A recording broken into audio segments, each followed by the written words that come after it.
ну и как следует насладиться гостеприимством Казахстана. Спасибо. Спасибо большое. Площадка для торговли, для показать, какой мы имеем, скажем, там, товар, какие возможности. Это площадка, как это все делается, почему это делается. И опыт он приходил в момент общения, потихонечку где-то она каждым годом расширяется и принимает все больше и больше стран. То есть таких, наверное, знакомств, которые, я надеюсь, дальше всем сегодня присутствующим, нашим близким, родным и нашим, по крайней мере, Центральной Азии. Поэтому скесят, уважаемые друзья, Акжол вам неба. Всего хорошего. Спасибо. Спасибо большое, уважаемые господа, от имени организаторов, участников и гостей этого мероприятия. Ну что ж, уважаемые дамы и господа, и сейчас...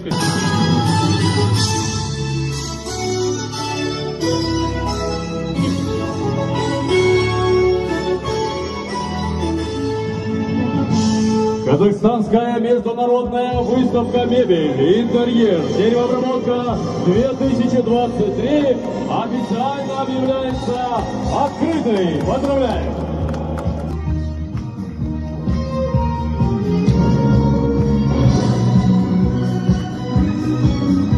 Здесь павильоны, выставки. Добро пожаловать! Атакент сауда орталығында бүгін кәсіптік бизнеске байланысты жалпы мебель саласы болсын, тағы да басқа да көптеген заттарға байланысты ярмарка өтіп жатыр. Сол мына жерде мата өндірісі екен, мына жақта диван өндірістері. Шағын цехтар болу керек, магазиндер болу керек. Мынау асханаға арналған заттар өндірумен айналысады екен. Мына жақта да тоже сондай. Бұл жерде өзі әлемнің түкпір-түкпірінен келді деуге болады. Шаңыректе біз Қырғызстаннан келген кәсіпкерлерді көрдік. Көбінесе мынау шекара ашылғалы бері Қытай елінен келіп жатқан кәсіпкерлер көптеп кездесуде. Қазіргі таңда осы жерде.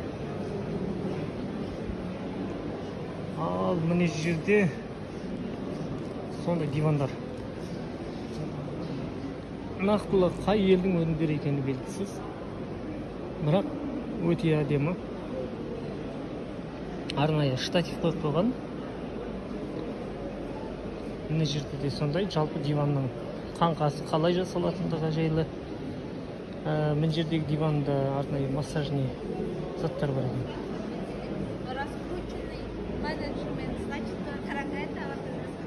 Арнайы дивандар. Мынау таза ағаштан жасалған. Мынау енді асхана бөлмесіне арналған. Компанияның аты Арто. Сол кісілердің заттары болу керек. Мына алаңшада лең дивандар. Мынау бізде Атакент сауда бизнес орталығының 11-ші айлағында жүрміз. Мына жерде офиске арналған дивандар. Лең офиске арналған. Мына тұрған диван енді қызыл диванды көрсеңіздер, бұл Қытайдан келген болу керек.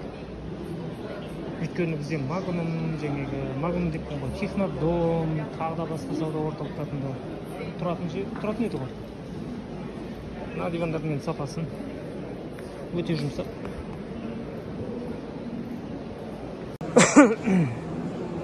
Мына жерде де әдемі орындықтар, жазға отыруға арналған орындықтар тұр. Бұл компанияның аты Кировская область, Россияның компаниясы екен. Осы көбінесе осындай ярмарка болған кезде мына жерде де форпост. Көбінесе қазақ кәсіпкерлердің көбінесе қазақ кәсіпкерден көп, шетелдік кәсіпкерлер көп жүрді бұндай бизнесті бастауда. Осындай бизнестік форумдар болатын қазақ кәсіпкерлер білмейме екен жоқ әлде қорқам екен рисковать еткенге. Мына заттардың барлығын қазақ жігіттері шығарылады деп ойлаймын. Анан шама жігіттер бар, Алматының өзінде орында жасап жатқан жігіттер бар ғой. Солар кейсе. Бірақ енді бұл жердің айта кету керек. Бұл жерлердің кішкентай бір орынның өзі 4 миллион теңге тұрады екен. Азия бренд дейді. Азиялық бренд, мебельная фабрика. Мебельдік фабрикалар екен.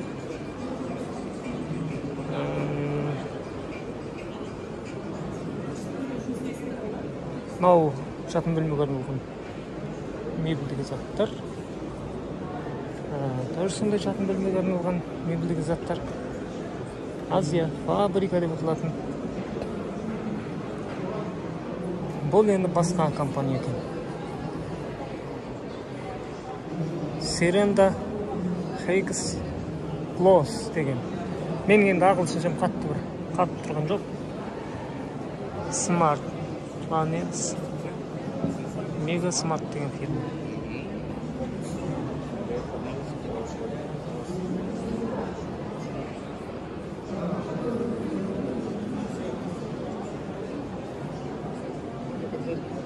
Асханаға арналған заттар. Неше түрлі столдар. Балалардың сабақ оқуына ыңғайлы. Мына жерде дивандар. Мына жаққа барып кетейік. Жаңа Азия брендтің жатын бөлмеге арналған төсек орындар екен бұл жерде. Керемет. Негізі 4 түрлі жатын бөлмені көрсеткен. Салфетка табылады?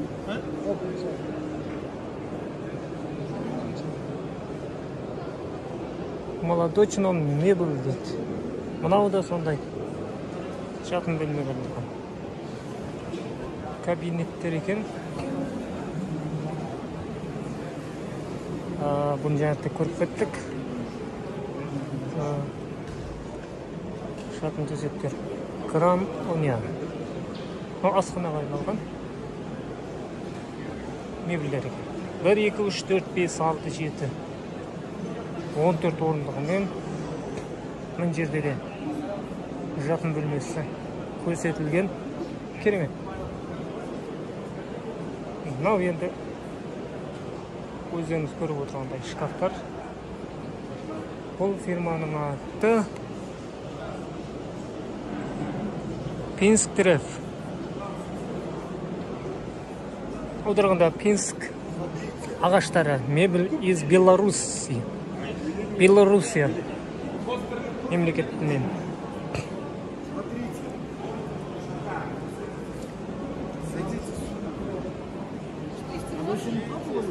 Жұмсақ дейді.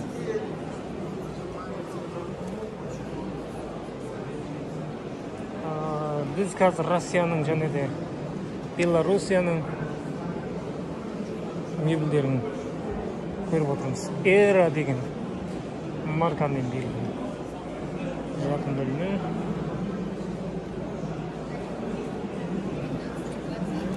Сонымен қатар Сандалейс. Контракт Франтуре.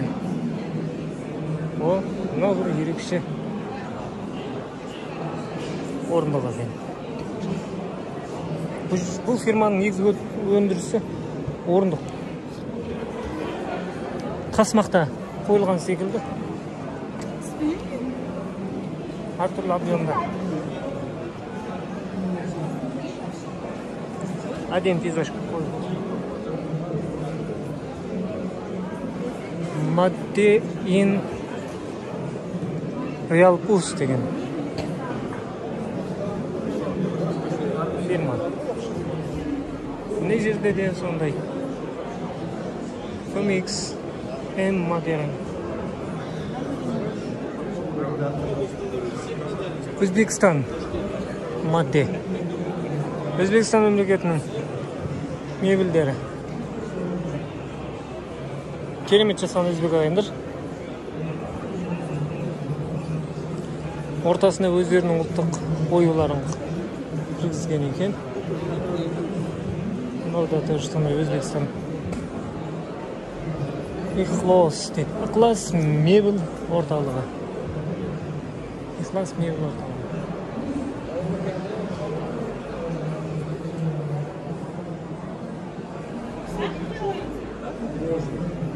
Именно такого цвета нигде сейчас нет.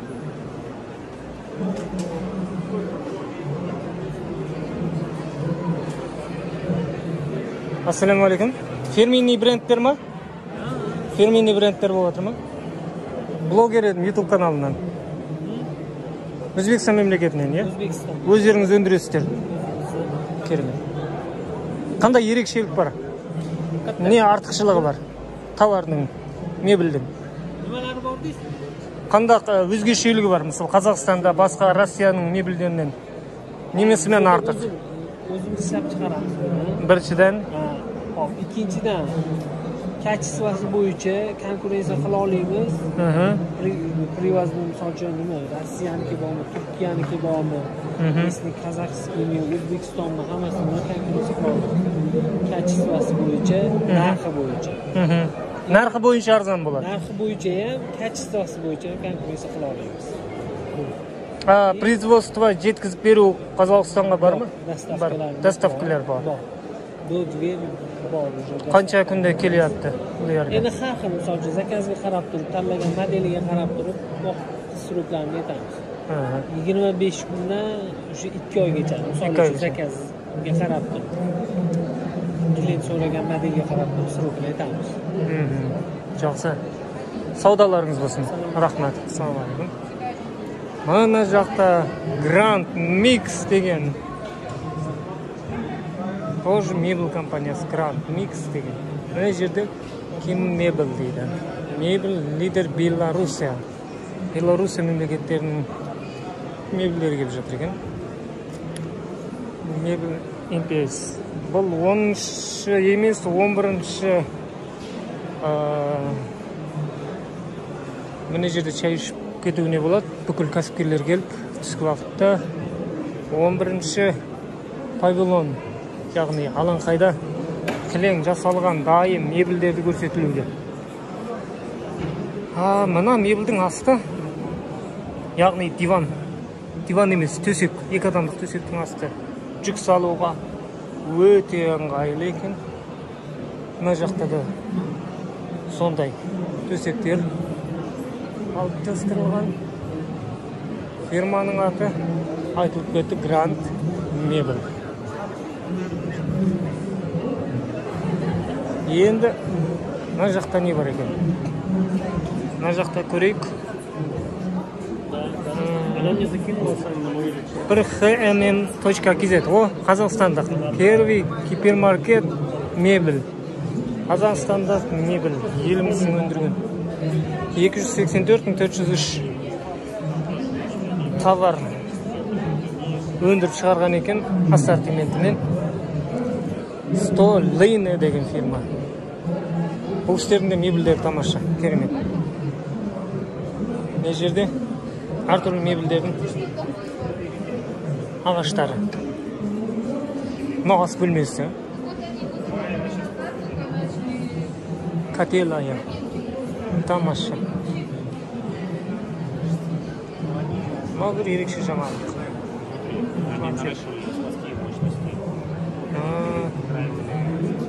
Жаңашылықты енгізген. Мына жақта сондай ас бөлмесіне арналған мебельдер. Конферент деген фирма екен, оған қазір келеміз. Қазір біздің көріп жүрген фирмамыз Arimax деген. Ас бөлмесіне арналған.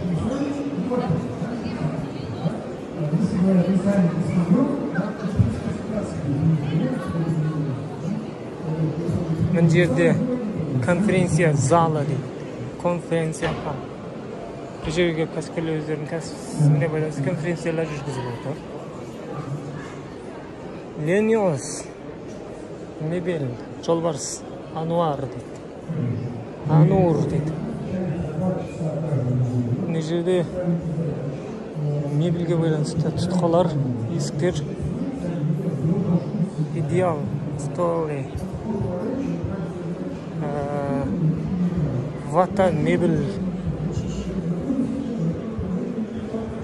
Төсектер бір адамдық. 8.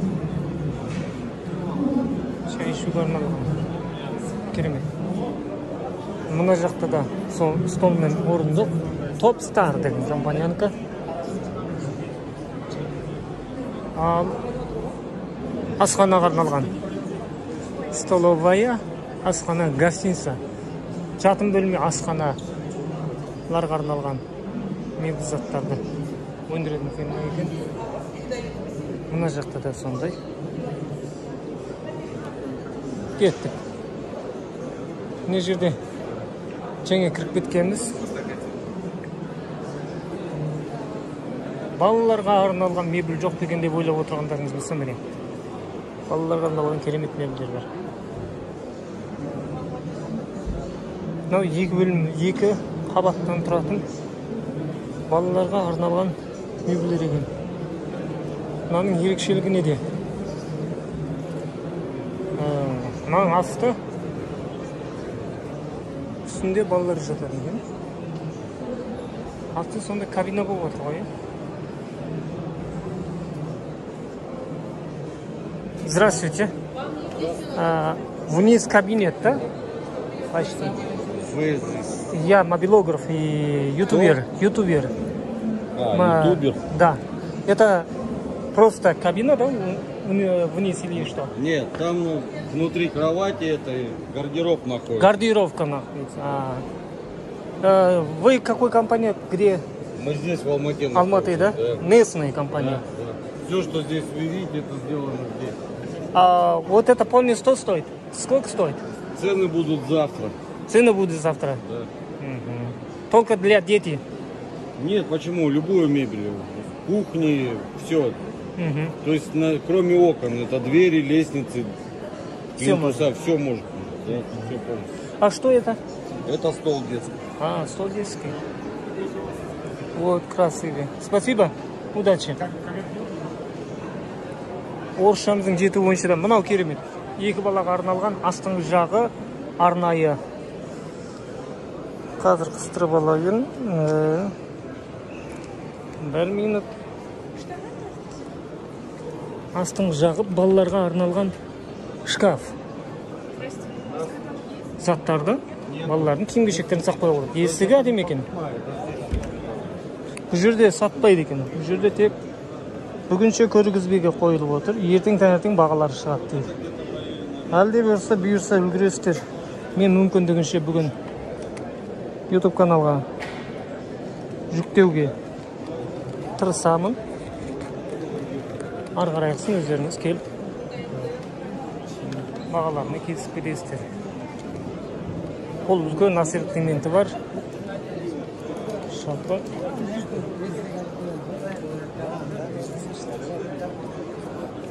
Мынау бізде асханаға арналған заттар екен. Мына жерлердің бәрін көрдік. Бұда шкафтар мен мебельдер. Біз көрмеген бір жер қалдау деп ойлаймын. Ол да болса мына жақта мекен деп ойлаймын. Система дұрыс. Жақсы ба? Или көріп кеттік. Біраз нені көрдік алды. Жоқ, мына жақта бар. Ұрпио.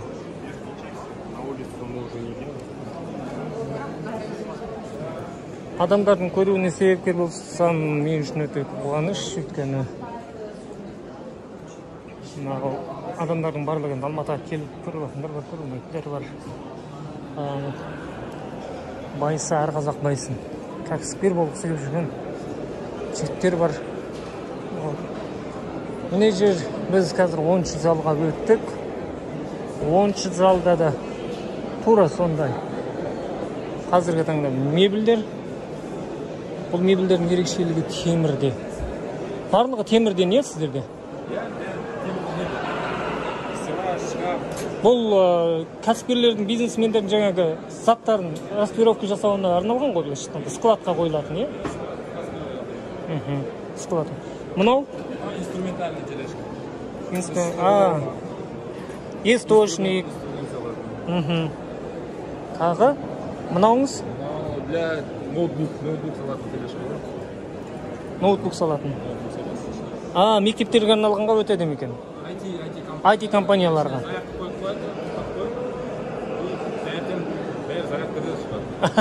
Әдемі. Зарядкадан шығады, дайын тұрған немен жұмыс жасай береді, фирмаларға. Көбі темірден, е, сіздерде? Бәрі металлический. Металлический болады. Каркас металлический. Отандық өнім ғой, Қазақстанға? 100% отандық өнім. Алматыда? Алматыда. Визиткаларыңыз бар ма? Визиткасы жағынан көрсетейік. Естекбаев Талғат деген азаматтың 1-2 секундтай ұстап тұрайын. Телефон номерін стопқа қойып та көріп алуларыңызға болады. Кәсіп ашқалы жатқан жігіттер болса осыны пайдаланып хабарласыңыздар. Скидкасымен жеткізу барлығы бар. Қазақстан түкпір-түкпіріне жеткізіп бересіздер. Логистический транспортный компания. Қарастырылған. Рахмет, сәттілік сіздерге. Мынау мата өндіретін фирма. Бұда мата өндіретін фирма екен. Негізгі атауын көрмеді. Мұн жерде кілең мебельдерінің заттары. Иромикс деген фирма екен. Міне жер енді түрлеріне қарасақ. Комплект, обувь, производство. Бұл жерде де матаға байланысты заттар екен. Қыстырғыштар. Келіңіздер, менен нақтылап комментарий айта алмаймын, бұл жерде не зат екен. Ал мынау диван. Тағы да дивандар. Және де креслолар. Мынау асханаға арналған заттар екен. Асханаға арналған. Максиминг The Blade of Sparky. Мынау да тура сондай. Орындықтар, стульдар, жұмсақ. Zeta компаниясындікі. Фирма Zeta компаниясының өнімдері. Саламатсыз ба? Zeta компаниясының өнімдері, иә? Сіздерде кілең диван. Бізде барлығы практически диван, столы, стулья, кресла, этажерки, кровати, барлығын жасаймыз. Осы Алматыда өндіріле ме бұл товарларды? Иә. Тамаша. Алматының өзінде 5 магазиніміз бар, Қазақстан бойынша 36 магазиніміз. Бұл Қытай фирмасының кемесі ба? Жоқ. Барлығын өзіміз жасаймыз. Өзіміздікі ме? Материалын өзіміз сандайсыз, өзіміз тікеміз, өзіміз атпаймыз. 4 производствомыз бар. Жеткізу қызметі бар. Ау? Жеткізу бар ғой. Доставка бар ғой. Қазақстан түкпір-түкпіріне жеткізіп бересіздер, иә? Филиалдарымыз бар Қазақстан бойынша. Сосын алсаңыздар болады. Негізі бізден заказ берсеңіздер, кішкентай габарит зат болса, қазпошtaмен жібере аламыз. Габаритіңіз дәу болса, уже фура жалдайсыз, сол фураға тиеп береміз. Визиткілеріңізді бола ма? Каналымыздағы көрермендерге көрсетіп кетейік. Zeta компаниясы. Енді сіздер брендовый компаниясыздар ғой, сіздерді танитында болу керек. Әлеуметтік желінің түкпір-түкпірінен тауып алады. Жақсы, рахмет, істеріңізге сәттілік. Сау болыңыз. Zeta тоже сондай компаниянікі. 9-шы павильонға өтпес бұрын мына жаққа қайтадан кіре кетейік. Мына жерде бизнес мебельчик деген фирманікі. Кішігірім, мына жерде тағы да Стольвод деген компаниянікі екен. Стольвод деген компания. Мына жерде бізде есіктер емес. Ағаштардікі. Мебельдің материалдары көрсетілген екен. Керемет. Мебельдің материалдары. Мына жақта да сондай мебельдің материалдары. Бірінші 10-шы павильонда көргендеріңіздей жаңағы мебельдің көздері болса 11-шы павильонда. 10-шы павильонда мебельге қажетті запчастар, бөлшектер, солар қамтылды деп ойлаймыз. Хэттич деген, GTV деген, Хэттич деген фирманыкі мебельге байланысты заттар екен. Ашылып жабылады, прямо шкафтар. Ана бұлдықын біз көріп кеттік жаңаректе. Ағаштар, материалдар. мебель жасау, мебельмен айналысатын жігіттерге өте керек. Ал міне жерде бізде қазақстандық өнім кожа, Қырым өндірісі. Кожа дейміз ғой. Әдемі кожа өндірістері. Бұл енді қандай фирма екендігі Надида деген. Диар дейді. Қай елдік екені белгісіз. Тоже Қырым өндірістері. Қырымнан да басқа. Қырымға ұқсайтын жоқтар. Матамен де өндіріледі екен. Здравствуйте. Производство где? Вам куда? Российский или турецкий фирма? Производство турецкое, но здесь есть, в Алмате есть представительство. Представительство есть, да? Тоже Надида, да? Фирма называется? Да, Надида, вот. Пожалуйста. А вы чем занимаетесь? Я YouTube каналом. Это YouTube канал? Да. А что в YouTube канале? И... Ютубер ты? Ютубер, да. Мобилограф, ютубер. Можно, да, одна штука? Да, да, да. Спасибо вам. Удачи. Тік ұста деген қазақтікі болу керек. Ладасапа, акрил, және де оф печат дегеніміз мебелдің бетіне сурет салу. Тік ұста фирмасының товарлары екен. Материалдар өте тамаша. Әдемі. Мебелдің заттарын жасауға өте керемет. Таптырмас не? Столшникса. Столға арналған материалдар екен. Ассалаумағалейкум. Қазақстандық өнімдер ғой, иә, өзіміздің? Атауларыңыз әдемі екен, тік ұста деген. Өндірістеріңіз Алматыда ма? Алматыда орналасқан. Мебелдің заттары, иә, кілем сатылады. Мебельдің заттары, столешницалар, ЛСП-да. Визиткілеріңізді бола ма? Рұқсат болса? Рахмет. Сіздер қандай компания? Мен өзім ютубермін. Бізде Қазақстан енді түкпір-түкпірінде бүгінде жүргенде шығар, бірақ келмей жатқан кәсіпкерлер көп қой қазақ елінде, соларға көрсету үшін. Рахмет сіздерге. Міне жерде Омикия фирмасы асханаға арналған заттармен өндіреді екен. Бірақ тұла Омикия деген қандай фирма екен белгісіз. Ас бөлмесіне арналған заттар екен. Ыдыс жуатын сүзгілер, бокалдар сүзуге болады.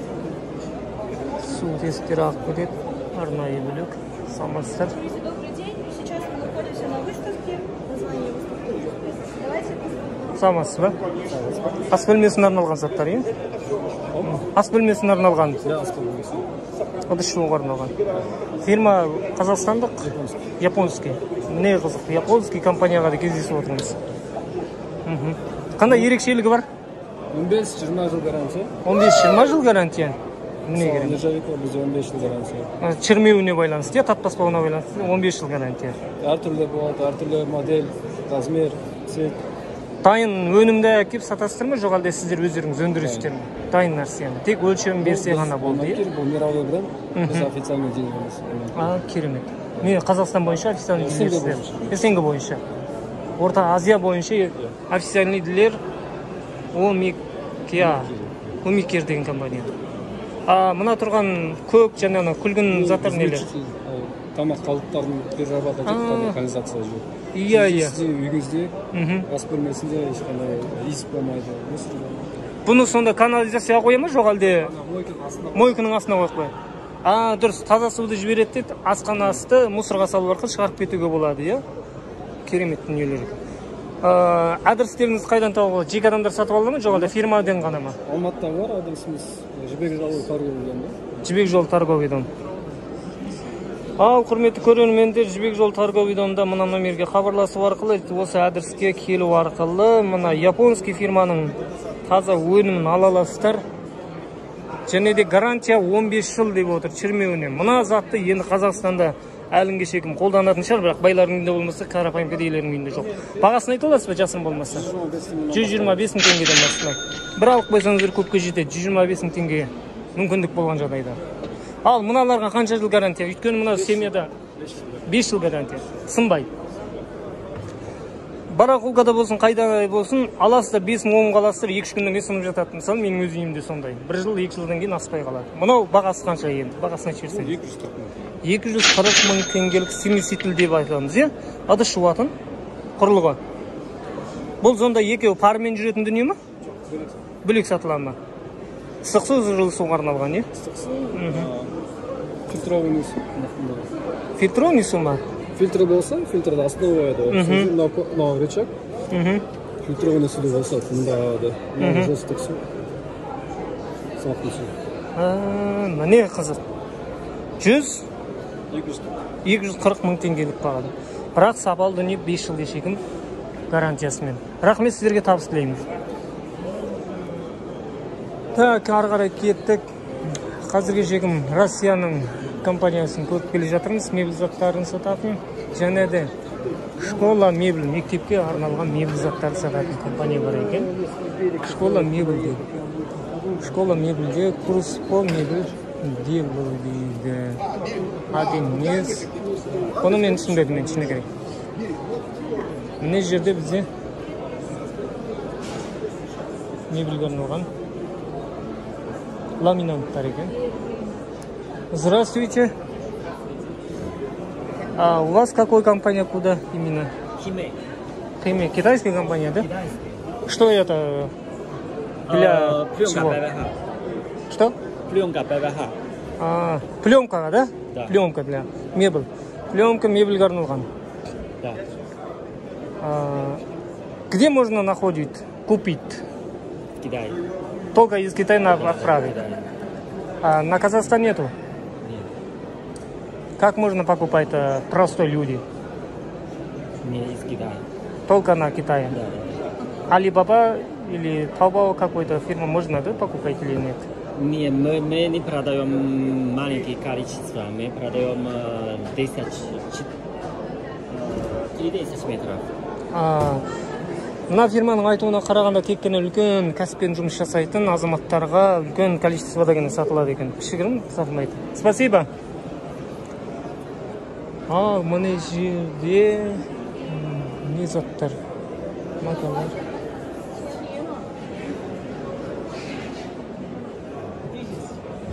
Маталар екен. Здравствуйте. Қазақтарыңыз бар ма, жоқ па? Не заттар бұлың барлығы? Қандай? Тікан. Маталар ғой былайша айтқанда, иә? Неге арналған? Мебельдердің бетін жабуға, тігуге арналған заттар, иә? Қазақстанда сатылатын жер бар ма? Кәсіпкерлер қай жерде? Толка заказбен. Сайтта арнайы бірдеңелер бар ма? Арнайы сайтпен ғана аласыздар, иә? Сіздерде визитка бар ма?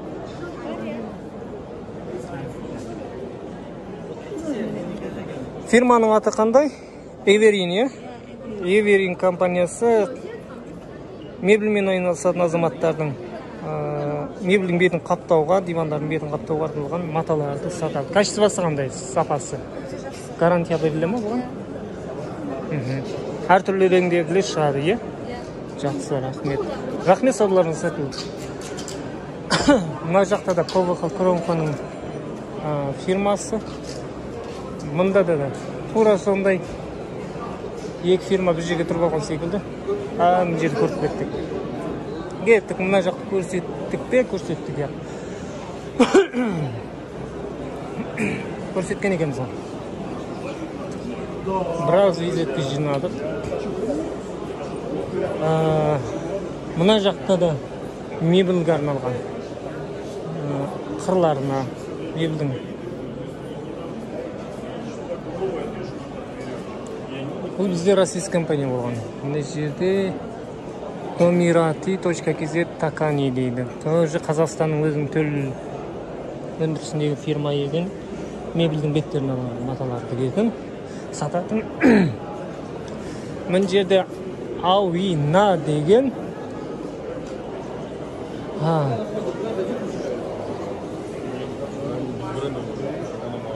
Ауина деген асханаға арналған заттар сатады. Қытайдан кіргізілген товарлар екен бұл жерде де. Япон екен. Мынау енді асхана. Балансо. Хат оқыласам айып етпеңіздер. Ас бөлмесіне арналған заттар сатылады. Мына жерде де мебельге арналған әртүрлі тұтқалар, қозғалтпалар, тартпалардың, тұтқалардың түрлері сатылады екен. Дивандардың астына келетін қалай айтамыз? Өздеріңіз де білесіздер, мен енді нақтылы атауын білмеймін. Дивандардың бетін арналған қаптамалар, ұлдар, мақталар, мебельмен айналысатын жігіттерге, азаматтарға өте керемет. Мына жерде маталар таныстырылуда. Тави Груп деген компания екен. Тави Груп деген компания.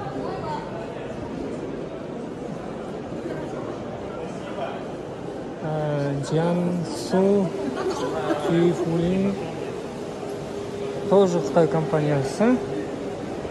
Мына жерде де саламатсыз ба? Здравствуйте. Қай тілден қайлы? Орыс тілі, қазақ тілі? Любой ғой, қайсысында. Қандай фирма? Диванмастер. Компания. Компания. Бұл жерде не өндірілетін, не заттар бар? Фурнитура, мебельный, комплектующий. Ножкалар, орындыққа, диванға, креслоға, консольдарға. Сирақтары, тұтқалар деген секілді заттар ғой енді, былайша айтқанда. Мына жерінде қырларындағы келетін дүниелер ғой. Каркастардың барлығы бар бізде. Сіздерде бар. Привозной бар, өзіміз жасаймыз. Негізі қайдан? Қытайдан кіргізіледі, өте керемет заттар, міне отырғанға ыңғайлы. Арнайы қыздырылып майыстырылған ау деймін заттар, иә? Компресс жасалған. Иә, компресс жасалған көрініп тұр. Қазақстанда жасамайды. Бұл тек қазірге үлгі ретінде алып отырсыздар, бұның бетін әдемілеп қаптайды, дұрыс па? Қаптаған кезде мынандай дүние болып шығады екен. Мынандай дивандарды көріп жүрміз, бірақ ішінде не бар екен көбінесе қарапайым халық біле бермейміз ғой. Мысалы, мен өзім білмеймін. Сөйтсек, осындай заттарды компресспен майыстыру арқылы мына жерде тұрған сирақтарды астына салып, әдемілеп, бетін қаптап, ана компанияда мақтасын алып, мынаның бетін қаптау арқылы жаңа дүниелер жасап шығады екен. Бағасы мөлшермен 40 мың теңге. 40 мың теңге. Шығатын шығын енді 40 мың теңгеге жетпейді. 2-3 еселеп кәсіп жасауына болады. Рахмет сіздерге, саудаларыңыз жүрсін. Мынау да тоғыштардай дүниелер. Міне жерде жатын бөлмеге арналған фабрика Матрасо Гол деймі. Міне жерде комплекс мебель ТО деген. Тоже сондай фирма. Міне жерде Пластис Коми. Саламатсыздар. Кромка ПВХ-лар. Кромка ПВХ-лар ғой, сіздерге.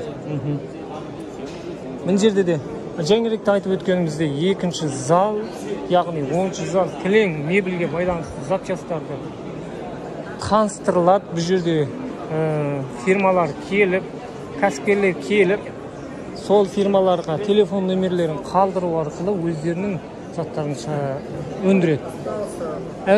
Stu Shop дейді.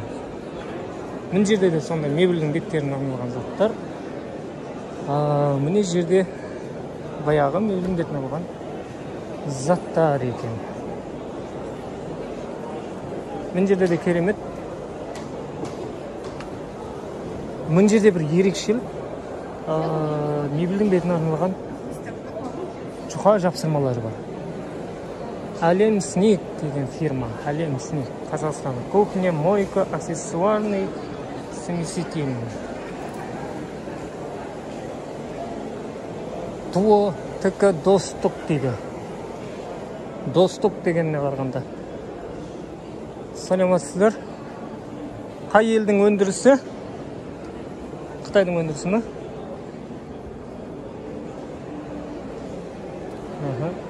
Қырғызстандық емес па? Қытайдікі ме? Доступ дегеніне қарап айтып отырғанымыз ғой. Мына жерде де Алтамыр деген Мектепке арналған заттарды сататын арнайы фирма бар екен. Аскона, biosa.kz. Biosa.kz. Мына жерде мебельдің заттары бар. Мұнда да жаңа рет көрсетіліп кетті. Біз міне мына залға өтейік. Кромка, ПВХ, мына заттарды білесіздер ме, білмейсіздер ме? Әдемі жасалған мебельдеріңіздің қырлары мебельдің бетімен бірдей болу үшін осыны арнайы станокпен қыздырып апарып орнатады. Мыналар соларға келетін сирақтар. Мына жерде үлкен ассортименті бар екен. Клей для мягкий мебель, арнайы желімдер бар екен. Шығып кеткен жағдайда желімдеп отыратын.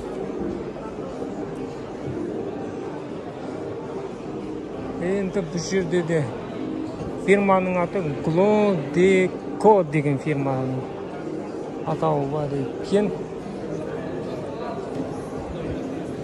Мына жерде мына жақта біз жаңалықты көрсетіп кеткенбіз. Ривал дейді, Ривал. Мына жаққа өтейік. Демалуға арналған орындар. Саламатсыздар, мына жерде де мебельдің бетіне келетін қырын қаттамалар. Фирманың аттауы Chayung.com. Қытай фирмасы ма, саламатсыздар ма? Саламатсыз ба? Здравствуйте. Производство где? Какое производство? Китая? Да, Китая. Ага. У вас оптом или розница продает? Розницу. Нет, только вот. Отправит на компанию. Большое количество отправит на Китай, на Казахстан, правильно? Не занимается. Вы как продаете? Мы поставляем только до порта Китая. Только Китая поставляем, да? Да, Ага. до порта. Только бизнесмен можно вам покупать большое количество, да? Может 100 метров, 1000 метров, такой продает, да? Да, Ага. Не только штук продаю, не продаю, да, только? Штучно не продает, да? Штучно, одна штука не продает, да? Да. Понял. Мына фирма бір штуктен сатпайды, әрине біліп тұрмын, соның өзінде дәтейлеп сұрап отырмын. Көп деп сатады. Үлкен кәсіпкерлер, жігіттер болса, келіп хабарласыңыздар. Есть визитка у вас? Можно? Спасибо. Ютубе канал. Я блогер. Понимаешь, блогер? Блогер. На Ютубе. Интернете. Вам нужен Тарзан для того. Потому что я Ютубе каналы посмотрел много людей. Там есть просто люди, есть, может, бизнесмен есть, можно. Вы знаете, Казахстан большой город, большой народ. Никто не пришел вот это временно на Алмату. Правильно? Да. Ну, а то есть много. Может, другой странице может посмотреть. Спасибо, удачи вам. Орысшамыздың жеткенше ұрып жатырмыз. Мына жақта да КК до фронте Жуни Тексколот дейді. Айналайын ағайындар, мына жерде барлық Қытайлардың товарлары. Шыны керек. Мебельдің заттарын сатумен айналысатын шағын Қытай фирмалары жиналған. Оған енді ренжудің керегі жоқ. Көріп отырсыздар, және менің орысшамның ар жақ бер жағында дегенде орысшамен ұрып жатқан Қытайларды көріп отырсыздар. Ал құрметті достар, біз мебельге қажетті бөлшектерді таныстырдық. Мына жерде тағы да Канотекс деген Қытай фирмасымен кездесіп отырмыз. Мына жерде тағы да Янхан Линг деген фирма. Вот мына жерде түрік ағайындардың товарларына келдік. Қытай товарларына шаршаған болсаңыздар, өзіміздің түрік ағайындардың товарлары. Мебельдің сирақтары. Ассаламу алейкум. Дивандарға арналған ба мыналардың барлығы? Түркияда жасалады, бұл товарлардың барлығы? Қытайдікі емес пе бұлар? Мыналар Китай, мыналар түркче. Бұлар түрктікі. Иә. Жеткізу бар ма? Доставка бар ма сіздерде Алматыға дейін? Қайсы жердесіз? Жалпы Алматыға дейін, Түркиядан. Алматыда ма сіздердің негізгі офистеріңіз? Визиткілеріңізді бола ма? Фирманың аты Ихлас фурнитура мебель компаниясы, микрорайон Шагат, улица Пианху, Абдулла деген телефон номерлерін көріп алыңыздар. Осындай сіздерге түріктің заттарын мына өндірістер ұнайтын болса, келіңіздер. Ана тұрған үлкен сирақтар көбінесе үлкен дивандарға мінген екен. Түркияның өндір. Қытай товарларынан шашаған болсақ, Аскома деген фирманыкі. Кеттік ары қарай. Хайнин, Хянлин, Фабриско, тоже Қытай фирмасы. Мына жерде дверь для производства мебель. Бағанадан бері қарап осылар бірде-бір корейский фирманы көрмедік. Тайжон, Юкер, Он, Имерикс. Мынау да жаңағыдай Қытай фирмалары. Түсінікті болса, қаншама мебельдің заттарын жинады. Мынау енді мектепке арналған заттар. Құрметті көрермендер. Ал тамыр деген. Ал тамыр аты қандай әдемі. Ал тамыр, ал бауыр деген сөзі ғой. Мектепке арналған заттар екен. Ал біз енді келесі 11-ші аймақ павильон. Неге өттік? Цехқа өттік, құрметті көрермендер. Мына жерде кесу жонуға арналған Скен деген фирманыкі. Скен фирмасы Фреот деген фирманыкі, яғни станоктар сатылумен айналысады. Мына жақта да сондай шағын станоктар, кесетін жүздер, запчастары, мебельдің заттары сатылумен айналысады екен. Мына жерде де бір Қытай компаниясы Хуаңдун деген фирма производство. Мынау да Қытайдікі Чжиджан. Негізі білесіздер, көптеген заттардың барлығы Қытайдан өндірілетіндігін білесіздер. Міне Қытай фирмасынікі Шанхайдан өздеріңіз білесіңіз. Jiangsu'дікі мына жақта Янкан фирмасының әрбір елді мекен өз аттарымен жүрген екен. Мына жерде не өндіреді екен? Қане Фашион Фушан дейді. Фушан фирмасынікі. Фушан. Енді мына павильон кішкене шуылдақта болады. Здравствуйте. Здравствуйте. Can I help you? Можно на русском? English or Chinese? Okay. Chinese. Oh, Chinese. Можно Chinese? Can you speak Chinese? You speak Chinese? Okay? Okay. 你想看什么机器？这是什么东西？这个是那个做弹簧的机器，做床垫弹簧的机器。床垫弹簧的东西。这是了。一样吗？这是一台机来的。价格多少？现价跟这个机器。两个的价格多少钱？3万美金。3万美金。Есть визитка там? У вас визитки есть? Нет? Такой есть? Okay, I can scan you 你需要卡片？卡片 yes？ No， 因为已经拍的差不多了。你可以加我微信或者 WhatsApp， 因为我卡片已经拍的差不多。I am blogger. I am YouTuber.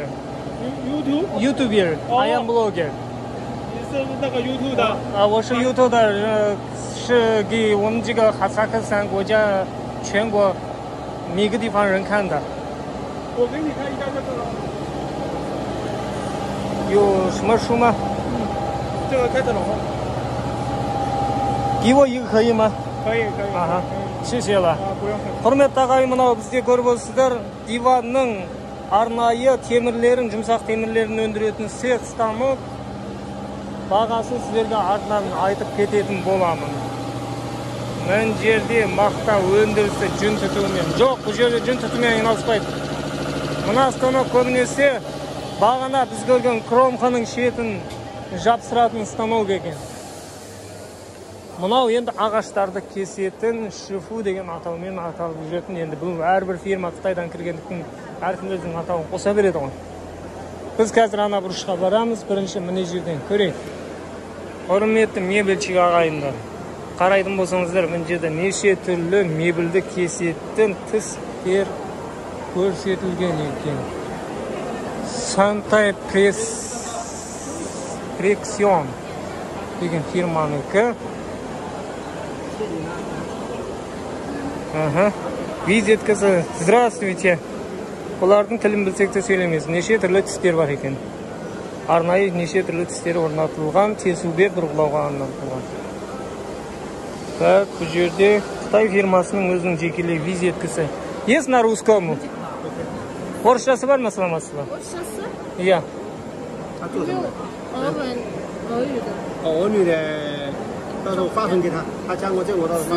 WhatsApp-қа жазсаңыз, орысшасын аударып сізге жібереді. Жіберуге болады, иә? Мыналардан алуға бола ма? Болады, ала беріңіз. Рахмет, бір штук берсеңіздер. Көп рахмет. Ага. Сізге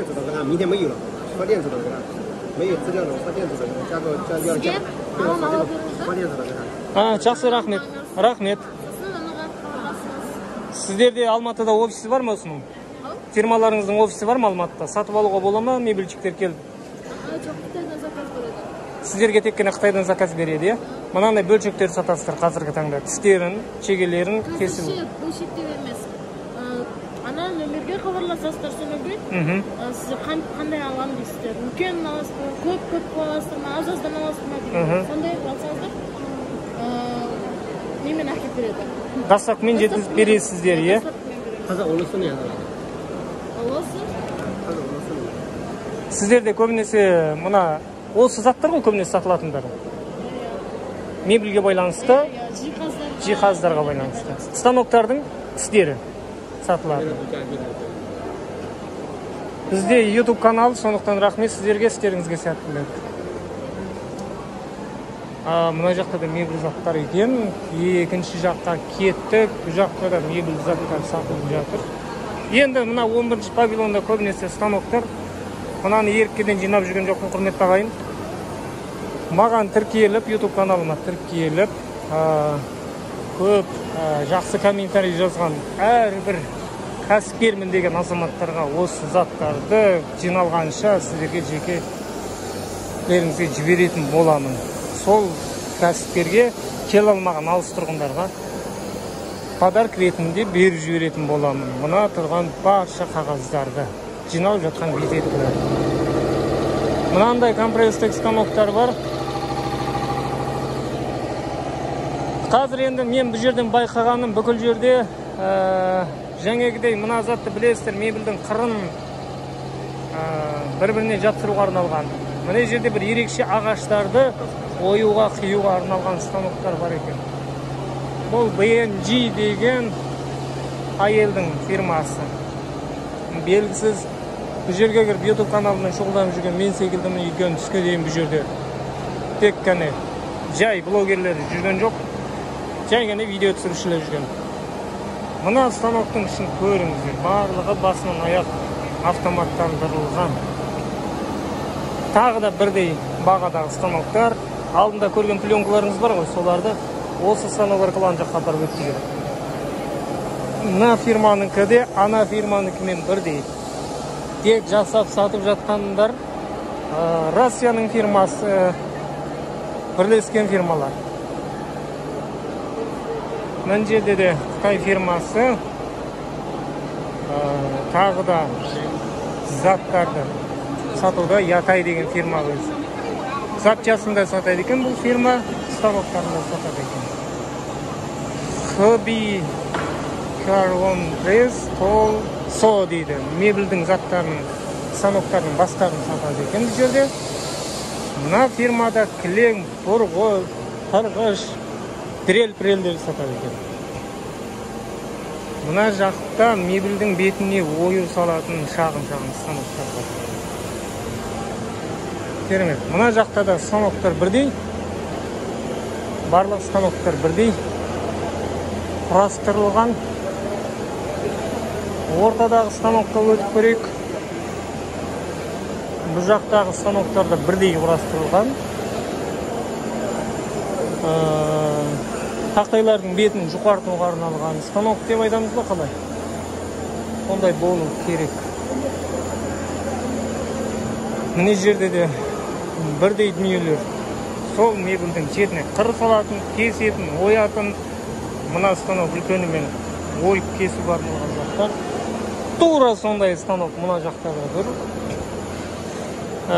Жоларыс деген фирманың екен. Жоларыс деген фирманың сатып отырған өнімдер екен. Мына жақта да тура сондай станоктар. Бұл фирманың аты КБ460 Оскар деген фирманың екен. Біз бағанағы жерімізге қайтадан келдік. Енді мына жақта не бар екен? Мына жақта да шағын станоктар көрсетіліп жатыр. Ағаштардың кесілуі. Айртех деген. Мына жақта да тура сондай станоктың жақтары сатылуда.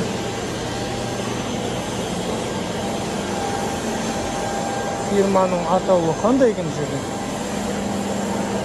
Фирманың атауы жоғарыдан жазылмаған. Мына станокта да жаңегідей кесетін аппарат, және де жақсыратын аппарат. Тура жаңегідей станоктың қырына жабыстырушы аппарат. Сонымен бірге мына станоктың не ерекшелігі бар екенін білмедім. Бұлар россиялық компания болу керек. Российский фирма екен бұл жерде тұрған.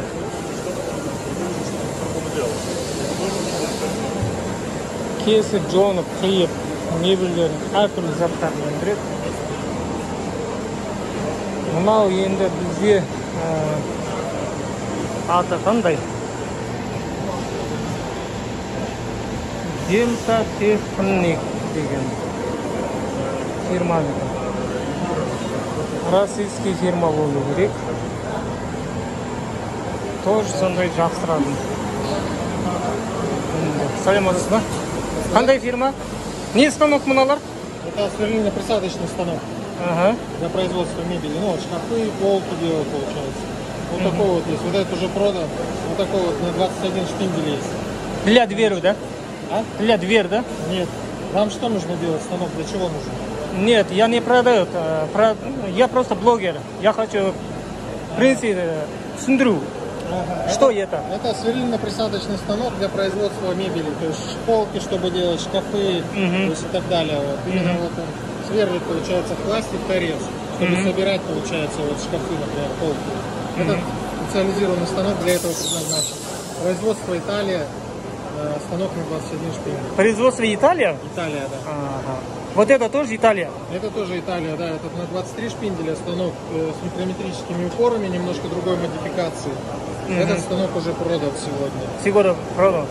Сколько стоит, например, вот этот тот станок, который в наличии сейчас в период акции на выставке 1 800 000 тенге. 1 800 000 тенге. Если покупаете кто-то люди, отправить есть доставка? По Казахстану? По Казахстану установка. Да, есть. А если другой страны?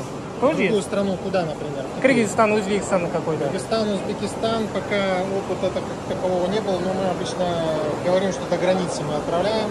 И дальше там сами уже встречают и забирают. Да. А установки есть? У вас технолог? Если в городах, получается, есть пусконаладка, да, у нас, но это отдельно уже оплачивается. Все, спасибо. Это для мебели, да? Это форматно-раскроечный станок, да, для раскроя плитных материалов, ДСП, МДФ. Все, спасибо, удачи вам. Всего добрый день. Инструменттер сатылатын станоктар сондай. КБТ Лига деген фирманікі.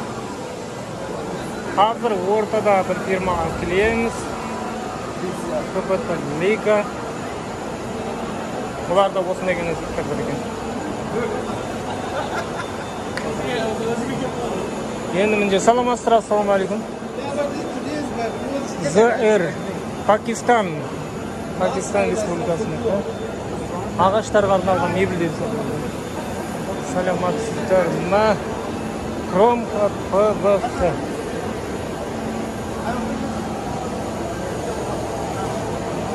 Ассаламу алейкум. Нұрек, ассаламу алейкум. YouTube каналынан жеге YouTube каналым бар еді, соған енді сіздер таныстырып жіберсеңіз өзіңіз. Бүкіл павильонды аралап келе жатырмын. Бірінші павильонда тек қана бөлшектерді сатады екен, екінші павильон жайын өнімдер, екінші павильон бөлшектер, үшінші павильонда бізде тек станоктар, иә? Сіздердің фирмаларыңыз Гали фирмасы. Гали Групп фирмасы, компания. Сіздерде қандай басқа конкуренттеріңізден ерекшелік артықшылықтарыңыз бар? Жүріңіз таныстырайыныз. Жүріңіз. Мен кішкене орысшада араластыра беріңіз, менің көрермендерім көре береді. Мынау бізде кромка облицовочный станок дейді, ол ПВХ лентаны жабыстыратын. Ол бізде 6 функциядан тұрады. Біріншіден ол бізде 3 скорості бар оның. 13-17-20 метр минутына. Ең бірінші операция ол бізде жабыстырады. Кромканы жабыстыратын. Екінші операциямыз ол алды артын кесетін. Үшінші операциямыз ол черновая фрезеровка дейді. То есть, мына үстін алады. Мына жерде фотода көрсеңіз, көріп тұр мына. Төртінші операция бізде радиусная цеплевка дейді. Радиусный. То есть, осындай можно овальный. Қырларына қарай жабыстыратын дүние ғой. Иә. Алады да, наоборот, алады пышақпен. Пышақпен алып шыға ма? Пышақпен алады. Анандай кішкентай пышақпен алады. Қолдың бара бермей жер машинкамен жасайды деген сөз ғой. Мынау бізде циклевка дейді. Ол да оның да міне кішкентай пышағы бар, если мына жермен көрсеңіз, мына жерде. И 6-шы операция бізде полировка. Мына жер ең соңғы операция жып-жылтыр болып әдемі болып шығады да. Әдемі болып шығуы. Ең маңызды ерекшелік ол бізде 3 скоросты бар. 13-17-20. Екінші ерекшелік ол бізде автоматическая пневморегулировка толщины кромки. То есть любой кромка жабыстырар алдында мына жерге үстіне и астына қыстырып қоясыз да, өзі толщинасын автоматтан регулировка жасайды. Регулировканы мына тұрған механизм арқылы жасауға болады ғой жалпы. Оны сіз система управлениядан ашылады. И мына жерге мысалы жабыстыратын кромканы қоясыз да, өзі автоматически толщинасын өзі регулировка жасайды. Мына жерде қолмен ештеме бұрамайсыз. Керемет. Полный автоматта тұрады деген сөз. Автомат. Тек қана система управления басасыздан мынау шығады. Шығар кезде алдына қандай кромка жабыстырасыз там, единичка, 0,8 ба, соны жабыстырасыз да, болды. Ол автоматом өзі толщинасын регулировкасын жасайды. Автоматическая пневморегулировка толщины кромки дейді оны. Ал сіздерде мына тұрған не заттар? Бағанадан бері көріп жүрміз. ПВХ лента. ПВХ лента. ПВХ лентамыз әр түрлі түсте бар бізде. Барлық түрі табылады. Барлық түрі табылады. И бізде, получается, біз крупно оптом сатамыз. Оптом и в розницу сатамыз. Басқа фирмалардан ерекшелігі бұл фирма оптында розница сатады. Өйткені көптеген фирмалар тек жеткізіп берумен айналысып, бұл фирма розница сатады. Жекелеген кәсіпкерлерге мүмкіндіктер өте көп дейсіз ғой.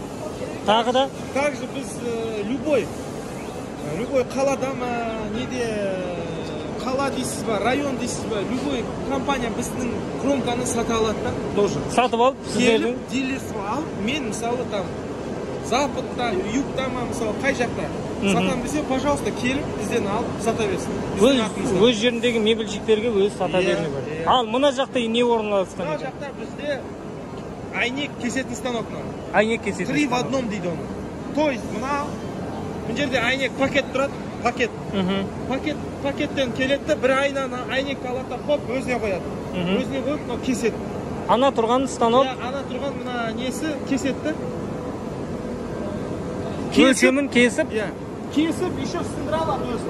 Өзі сындыра алады? 3 в 1 дейді оны. Айнаны өзіне келеді, өзіне салады, кеседі, еще сындырады. Бұрын енді бұның барлығын қолмен өлшеп кесіп жүрді ғой терезелердің барлығын. Қолмен істеп жүрген. Тағы сіздерде қандай ерекшелігі бар? Мына дүние енді, мына дүниелеріңіз осы павильонның ішінде кездестірмедім. Бағында мен қарап келе жатырмын, көрерменде көріп отыр. Иә, мынау бізде новинка енді. Бұның бағасы қанша болуы мүмкін қазіргі таңда? Примерно бұның бағасы где-то бір 16 миллиондай тұратын шығар. 16 миллион теңгеге келеді. Тереземен айналысатын, жөндеумен айналысатын жігіттерге өте қолайлы демекшісіз, иә. Ары қарай кеттік. Тағы да алда тұрған не станок мынау? Алда тұрған бізде фрезерно-гравировальный станок с числовым программным управлением дейді. ЧПУ дейді. ЧПУ. Иә, ЧПУ, біреулер мультикам дейді оны. Енді кому как удобно ғой. Ағашпен. Тек қана ағаш. Бетіне не салады? Ағаштың бетіне 2D, 3D, неше түрлі. Қазақи ою. Қазақи ою саласыз ба, ол өзіңіз білесіз енді. Фасадтың үстінде ма, есікке ма, өзіңіз білесіз оны. Қалауыңа бойынша. Иә, өз қалауыңыз бойынша. Порталында 16 пышақ тұр. 16 пышақ. Иә, 16 пышақ қоясыз да, пожалуйста, өзіңіз запускать етіп, ол уже автоматын өзі жүре береді. Негізгі бағдарламаны мына жерде компьютерден береді. Иә, осы жерде задавать етесіз. Ал бұл компьютердегі бағдарлама Windows таниды. Кез келген дизайннан хабар бар адам. Иә, мысалы, кішкене бір дизайнер болса, оператор, ол үйде отырып па, офиста отырып па, флешкаға салады да, осы жерге келіп, флешкамен запускать етеді. Керемет. Ары қарай кеттік, сіздерде тағы не бар? Кесетін станок дейік. Бұл кесетін станокты көп жерден көрдік. Қазіргі шекім бүгінгі павильонда көп жерде бар. Бұның не ерекшелігі бар? Мынау бізде ең біріншіден мына завод, именно мына завод бірнеше заводтарға мына үстіндегі кареткасын жасайтын заводта өзі. Ерекшелігі. Өйткені именно алюминийден жасайтын кареткалар завод өте аз да Қытайда. Иә. А осындай станоктар істеп отқан өте көп. Көп, иә, байқадық. Мыңда. Иә. Именно осындай каретка жасайтын заводтар өте аз. Алюминийден. Иә, алюминийден. Ол бесақ завод қой деймін. Шатаспасам. Бұның сапасы мықты бұл. Мынаның сапасы мықты. Өйткені мынаның салмағы почти 1 тонна. Мынандай үлкен болып тұрғанда 1 тонна шығады. 1 тонна шығады. Плюс еще мынаның ерекшелігі үстіне көтеріп астына түсетін пилалар электрический. Электрический. Иә. То есть мынаны басасында ол түседі. Көтергенде көтеріледі. Электрический дейді бұны. Ерекшелігі еще бізде мына кожуғы евро кожух дейді. То есть мынау 45 градусқа арналған. Еще узкий бар, жіңішкесі бар, ол 90 градусқа арналған. Екі түрлі. Иә, екі түрлі кожухы бар. Ауыстырып салуға болады мүмкін. Иә, ауыстырасыз. Ол өте оңай. Мынаны шығарасыз да, шығарттайсыз да, басқасын кигізіп аласыз. Ол сатып алған жағдайда бірге жүріледі. Ол бірге комплектмен жүреді. Ал мына жақта қырындағы? Мұн жақ қырындағы не дейді? Мұн жақтағы ол линейка дейді. Өлшем. Иә, ол линейка дейді. Өйткені мына линейкадан көбісі все зависит от линейки дейді ғой. Диагональ, көбінде диагональдан қорқады бәрі. Мынаның диагоналі кетпейді. Дұрыс қалпында қалады. Не үшін? Өйткені мынада уже заводской настройкасымен тұр мықты металл. Металлдың қалыңдығын көрсеңіз. Көрдіңіз ба? Сондықтан да ешқайда кетпейді. Қауіпсіздігі жоғары. Ал бұны жинақтап, жеткізетін жағдайда жинақтап апарып құрып бересіздер. Иә, бізде мысалы Алматы қаласы бойынша доставка, установка, запуск, базовое обучение тегін беріледі. Алматы бойынша. Алматы бойынша. Ал енді Қазақстан бойынша болса, онда уже келісеміз. Доставкасы ақылы. Доставкасы қалай болады, наладкасы қалай болады дегендей. Барлығы. Кейбір кезде акция болып қалғанда, сол кезде звондаса, хабарласа, бір доплатамен алып, ақшасын төлесе, онда возможно доставкасын тоже тегін істеп береміз. Қазақстан бойынша. Бұл құрылғыға гарантия бар ма? 12 ай. 12 айға. 1 жылға яғни гарантия бар екен. Басқа осындай құрылғылар көріп жүрміз, бірақ та бұның ерекшелігі өздеріңіз көріп отырсыздар, толщинасының қалыңдығында, басқашалығында. Енді мына жақта не өндіріледі? Не жасалады бұл жерде? Мына жақта бізде еврокромка дейді. Еврокромка? Иә. Ол айнаның шетін майдалайтын. Не көрдіңіз ба? Қолыңызды кес кетпес үшін. Кез келген айнаны кескенге де шытырап тұрады, соның шетін майдалайды. Иә, майдалайтын. Міне. Мына өзі станок өте қымбат станок. Оның 12 шпинделі бар. 12 түрлі тісі бар. 12 тісі бар. Қырғышы. Иә, қырғышы. Мына оң жақтан басылады. алдынан саласыз да, мына жағынан шығып, ар жақтан шығады. Кез келген өлшемдегіні жасай береді. Иә. Разница жоқ бұл жерде. Разница жоқ. Мәсәлән. Бұл ан екеуі бірдей ғой. Жоқ, анау бізде пацет. Пацет па. Құрметті достар, мынандай нәрсе бүкіл осы павильонда кездестірілмеген, мынау ерекше, бұл басқашасы. Бұның өндірісі қандай болады?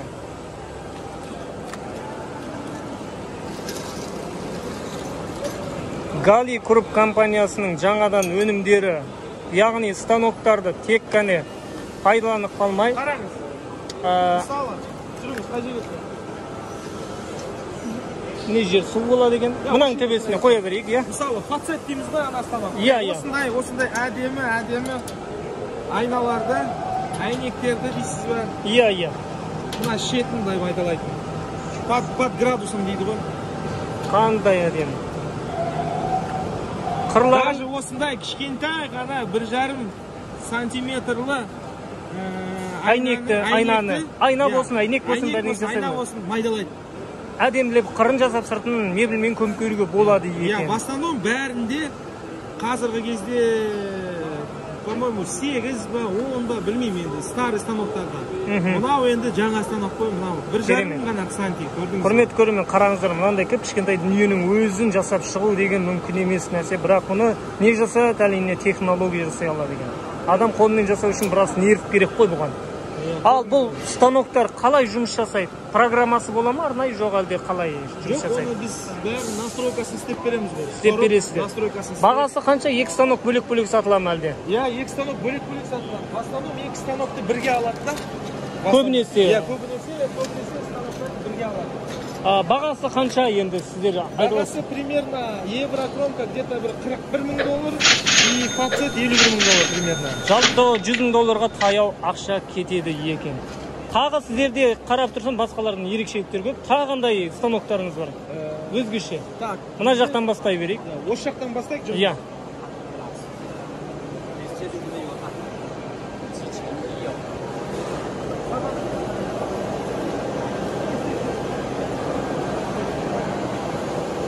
Бұл станок несімен ерекше? Алюминийді иетін.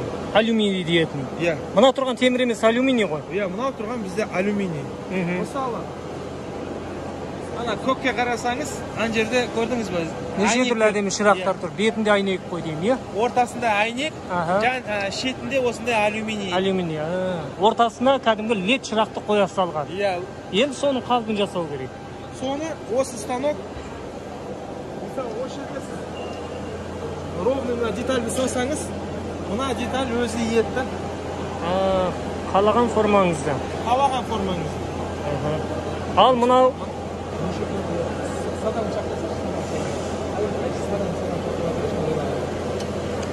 Мынау сонда не істейді бұл? Мынау сол программасы өте жүргізеді. Арнайы жүргізіп беретін программасы. Яғни, мына алюминий байқағанымдай, мына алюминийдің шеті қуыстанбаған, иә? Жазық күйінде келеді. Ал станок оны қалаған қырға орнатып бере алатын болып отыр ғой. Иә. Бұның бағасы қанша мөлшермен? Бұның бағасы примерно где-то бір 8,5 миллион ғой. 8,5 миллион. Бұл қазір сатылымда тұр ма?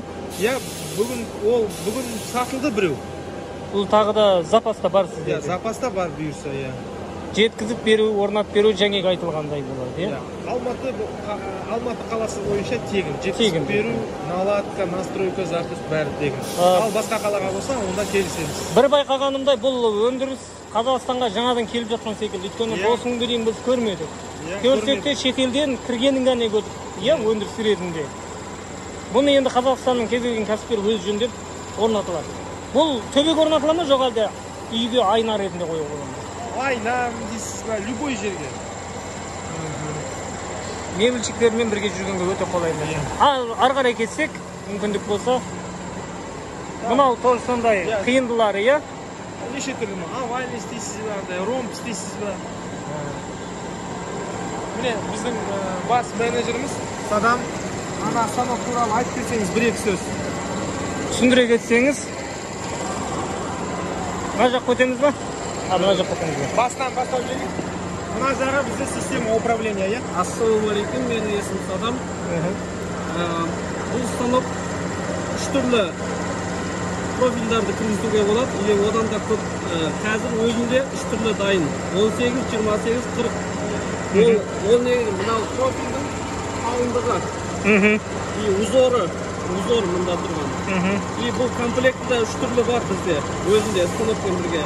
Ары қарай басқа да заказ беруге болады, чтобы қалған басқа комплектілерді. Программа өте оңай. Размер профильді бересің. Сол қандай размердегі, мысалы, айна тұр мұнда бізде. Айнаның диаметрін берсең болды. Диаметрі айна қандай? Бізде мұндау 45.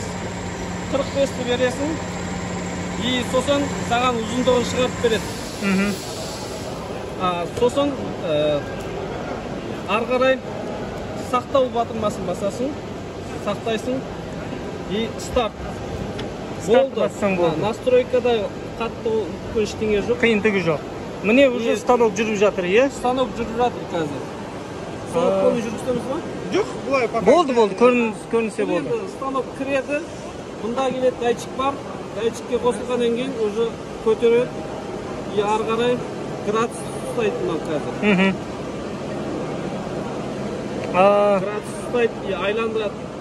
Әкеп кіргізеді. Или квадрат жасайды бәрібір. Ол міне жасап шыққандары. Бұл 90 градус жасамайды. 90 градус жасай алмайды екен. Овальный жасайды. Овальный жасайды. Сосын міне градус жасағанда мынандай градустар бар. 45 градустық овальный градустар жасай береді.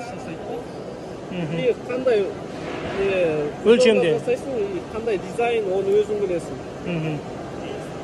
Жасаған заттар жасап болғаннан кейін мынандай екі артық болады мынандай. Екі бас артық болып қалады ма? Ортасына кесіп тастау керек. Ал ол екеуін қалай қосасыздар қазіргі таңда? Қандай немен? Станокпен қосасыздар?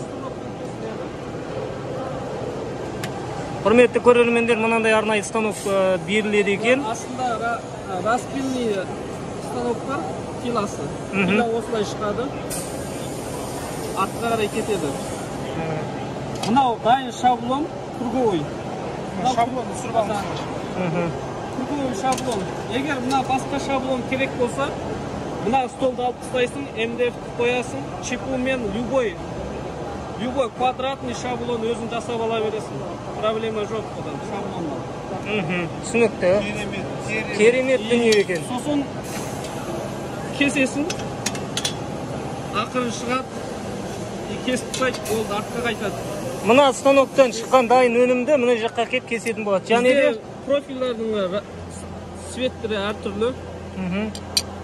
Разный цветте, разный размерде, әртүрлі размерлері бар. Біздің компания осындай сіздің қалағаныңыз бойынша осындай алюминий нелерді алып келеді. Алып келеді, және де бір-бірін жақсы, керемет қалаған заттарыңыз алып келеді. Мына қолыңыздағы зат не? Мынау екеуін қосатын материал. Жаңағы бөлінген екі жерді бір-біріне қосатын арнайы. Стикка тығасың. Ал ол екеуін қалай қосамыз? Қазір. Стикка тығасың. Стикка тығасың. Сосын мына станок арқылы қосылады. Мына станок арқылы қосылады екен. Қосу оңай, ешқандай қиындық жоқ бұл жерде. Бір-біріне кигіздің. Ровно қоясың. Аяқта арнайы бастырмасы тұр. Жігіттер қояп. Болды, осылай тісімен кіреді екен. Бұл өнім Қазақстанда ең алғашқы өнім ретінде. Қазақстанда бұндай станок осы Гали Груп компаниясында ғана бар. Бағанадан бері көріп отырсыздар.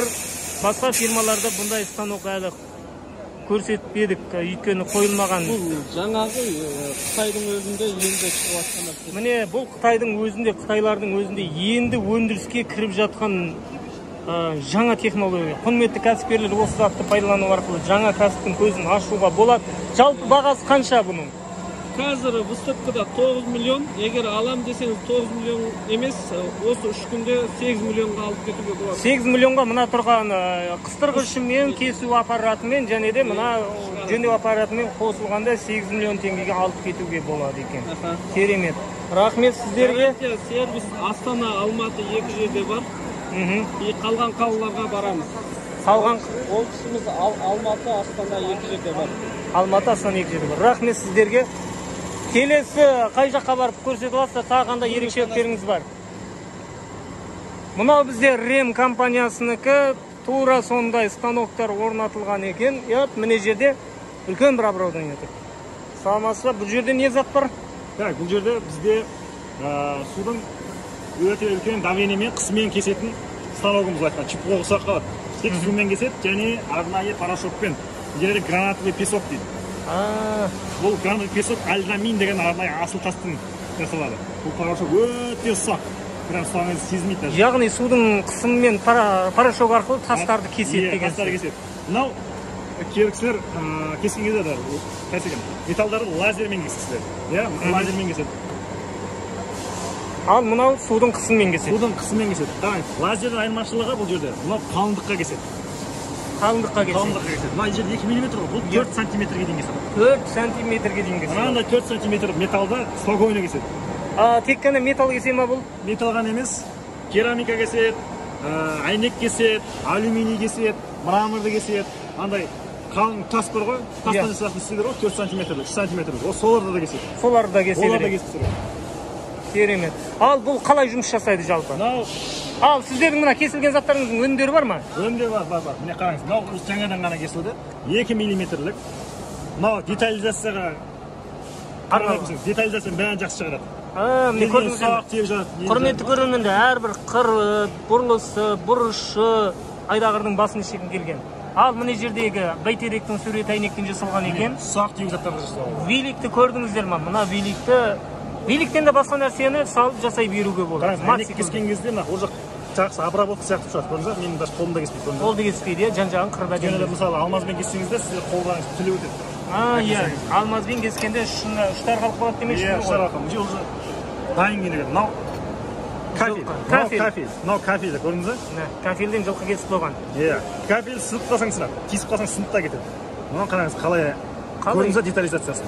Әрбір қырын шекін жасап шыққан. Бұл жерде сіздер компьютерге қандай сурет саласыздар? Тура соны өшірді кетеді. Айырмашылық жоқ. Үлкен объеммен, кішкенемен. Мына бастысы осыған сыйсады олар. Ал қандай аппараттан тұрады бұлар жұмыс жасау үшін? Сіздерде қанша аппараттан тұрады бұл? Жалпы осы станок? Бұл станоктың бағасы $58,000. $58,000. Ал мынау осы кесу аппараты, сосын компьютер аппараты бар ма? Компьютер және мына артында негізгі аппарат. Бұл жерге су құйылады. Мотор негізгі. Негізгі мотор. Давлениенің моторы. Ішінде үлкен фильтр бар. Былай фильтрмен жұмыс істейді мына су. Судың фильтрмен жұмыс. Ішінде үлкен фильтр бар. Мына жерге кранмен су құйып қоясыздар. Фильтр сразу су сақталмайды. Фильтрленген су сразу ағады. Бірден. Фильтрленген су. Бірден барады мынаға. Қанша су мөлшерінде? Айта алмаймын. Арнайы кранға жалғап қоюға болады. Артында тағы бір зат тұрған секілді. Мынау тұрған не деген? Құм салынады. Граниттік құм арнайы тас деп айтылды. Жәңеректе судың қысымымен осылар кесілетін болады. Керемет. Ал құрметті көрермен, мына өндіріс Қазақстанға ең алғаш келіп жатқан деуге де болатын шығар. Өйткені бұл өндіріс басқа жақта жоқ. Осы Қазақстан бойынша жалғыз өкілі болады. Қазақстан бойынша жалғыз. Өйткені басқаларында бар шығар, бірен саранда. Форматтар кішкентай. Форматтар кішкентай. Максимум 1 метр, 2 метр ғана. Мына үлкен объемда жұмыс жасайды. Мынау форматы 3/4. 3/4 метр. Ең үлкен формат. Бұл 3/4 метр қамти ала ма сонда? Қамти алады. Қамти алады. Бұлай 3 метр, бұлай 4 метр. Сіздерге айырмашылық жоқ. Үлкен объемда мынандай қалың алюминий 10 сантиметрге алюминий кесіп тұр. 10 сантиметр алюминийді. Құрметті көрермендер, көрдіңіздер ме? 3/4 метрлік объемда кезілген кішкентайынан бастап үлкен объемға шекін ала береді. Қазақстан бойынша жалғыз аналығы осы дүние, бағасы $58,000, яғни 28-30 миллионға таяу. Біздің қазекін 28-30 миллион долларға машина даласады, оның орнына осындай 4-5 аппараттан тұратын дүниені алып, мөлшермен қазір біз есептеуімізше былай қарай 10-15 квадрат 10-15 метрлі жерге станокты орнату арқылы жеке бизнестеріңізді бастап кетулеріңізге болады. Бұл дүниені тек Гали Групп компаниясынан заказ беру арқылы қазірдің өзінде осы дүние тұр. Келіп алуларыңызға болады. Бізде 14-16 күндер аралығында Атакент сауда бизнес орталығында осындай үлкен павильондар ашылып жатыр. Сол жерге келіп өздеріңіздің ақшаларыңызды пайдаланыңыздар. Тағы да скидка жасап болады. Айтыңыз, скидка тағы қандай? Қараңыздар. Мына представительдер бар. Компанияның. Бұлар осы жәрмеңке осы күні болып жатқан осы 3 күннің ішінде задаток тастап немесе алатын болсаңыздар, сіздерге максимальный скидка жасап беруге тырысады. Максимальный скидка. Өйткені бұлар кеткеннен кейін, бұлар біткеннен кейін бұлар Әзербайжанға, Қытайға кетіп қалады. Қазір осы Қазақстан тұрған кезде олар максимальный скидка жасап, сіздерге дайын, жасап беруге дайын сіздерге. Немесе жай ғана задатокпен тастап кетсеңіздер болады, кейін алғанға деп. Қазірше задаткіге ақшаларыңыз тастап, кейін алғанға қалған ақшасын толықтап алып кетуге болады. Яғни максимальный скидка бұның ішінде жүреді демек. Керемет, құрметті көрермендер. Бұның бағасы қазір $58 болғанда скидкасымен нақты айта алмаймыз, бірақ та кейінгі кезде бұл бағасы тағы да өрлеуі мүмкін, 58-60 миллионға баруы да мүмкін. Сондықтан құрметті көрермендер, назар салып тыңдаңыздар. Рахмет сіздерге, құрметті көрермендер. Біраз дүниені көрсеттік. Міне жерде де Қарағанды облысының өнімдері екен. Бұл жерде де сондай заттар, запчастар сатылады. Мен жерде сол баяғы мебельмен айналысқан адамдардың аурулары, запчастарды жеке-жеке сату, оларды алу. Бұл запчастар бұл жерде де табылады. Және де осындай бөлшектер бірге жүреді екен. Міне сіздерге жұмыс барысын көрсете кетейін. Мына жігіт қазір әйнекті салу үстінде. Әйнекті салды, орнатты. Құрметті көрермендер, қарап тұрыңыздар. Арнайы аралықта қойды. Енді ары қарай не істейді екен? Ары қарай кнопкасын ашады екен. Сосын мынандай тұрған кнопкаларды бірден басып шығу арқылы автомат түрде жұмыс жасай береді екен. Керемет, құрметті көрермендер. Енді бізде ортада бір телевидениялық бөлшектер тұр. Бұл жерде парта столдар қойылыпты. Бұл жайында ақпарат бере кететін болсақ, бұл мектептің заттарын сатумен айналысатын фирма, тендермен айналысатын фирма. Қазір бұл кісімен таныса кетейік. Саламатсыз ба? Сізге 1 минутқа бола ма таныстырып берсеңіз, YouTube каналында. Мектепте айналысасыздар ғой? Мектепке арналған парталар. Айтып жіберсеңіз. Біз мектепке арналған құрылғыларды сатумен айналысамыз. Мынау біздің продукциялар, осы Алматыда бары. Негізі тауарлар Қытайдан алынады.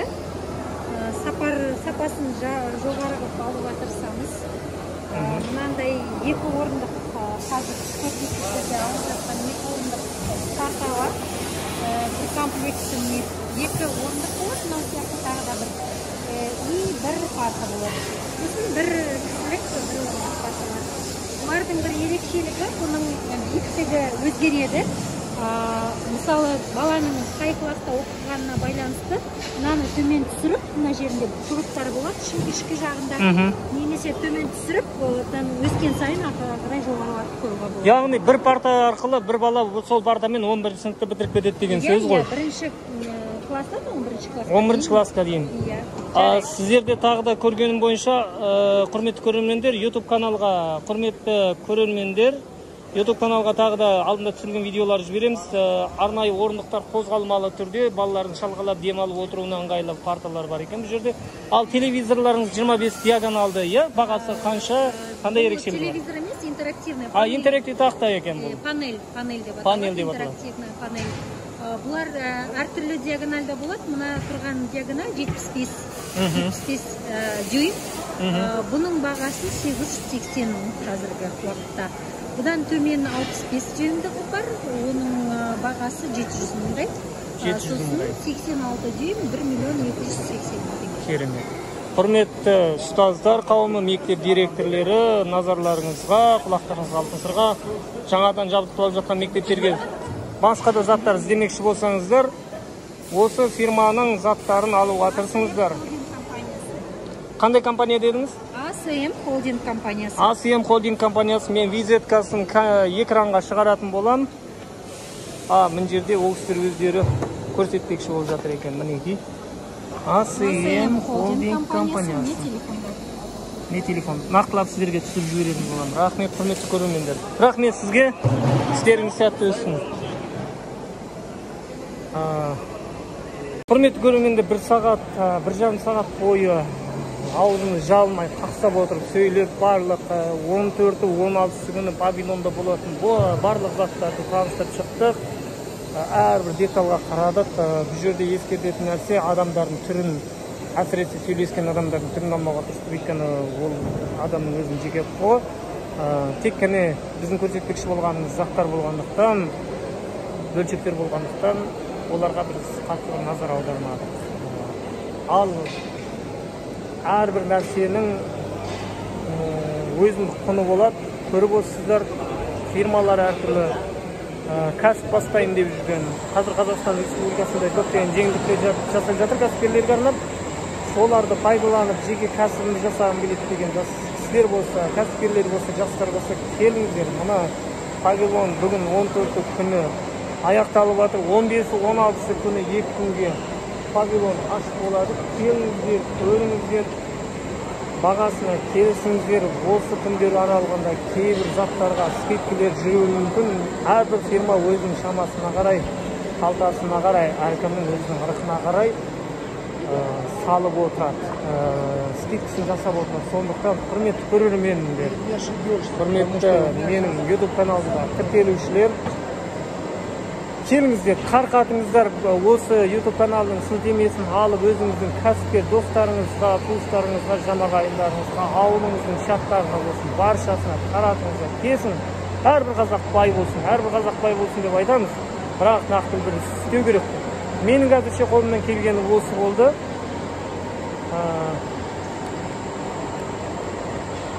Қазірше қолымнан келгені осы болды, көрермендерге көрсетуге.